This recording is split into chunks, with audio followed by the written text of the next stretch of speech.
Un patrouilleur de la marine portugaise dans les eaux ivoiriennes, le temps d'une visite d'amitié du ministre de la Défense du Portugal.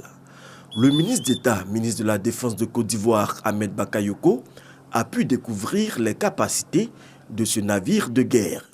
Moins coûteux qu'une frégate, ce patrouilleur de 83 mètres peut s'adapter à tout type de mission en mer et ce en fonction des objectifs assignés.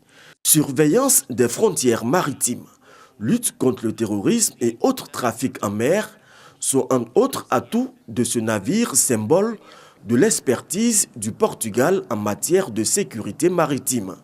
Une expérience dont veut s'imprégner la Côte d'Ivoire. Nos chefs d'état-major de la marine respective vont établir un calendrier de travail qui va permettre d'ouvrir des axes dans le cadre de la formation de nos marins, des échanges d'informations, des échanges sur la protection de l'environnement et également la Côte d'Ivoire entend tirer tous les profits de l'expertise et de l'expérience du Portugal en matière de défense, spécifiquement maritime. J'ai transmis à Monsieur le ministre de la Défense de la Côte d'Ivoire notre gratitude du fait que la Côte d'Ivoire ait assumé la coprésidence du groupe des amis du Golfe de Guinée.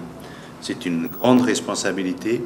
Nous reconnaissons que la Côte d'Ivoire est l'un des États qui s'est plus engagé et dans cette question qui est fondamentale pour notre sécurité commune. Les deux pays s'engagent ainsi à intensifier la coopération en matière de défense. Le ministre portugais José Lopes a invité à cet effet le ministre Ahmed Bakayoko à Lisbonne.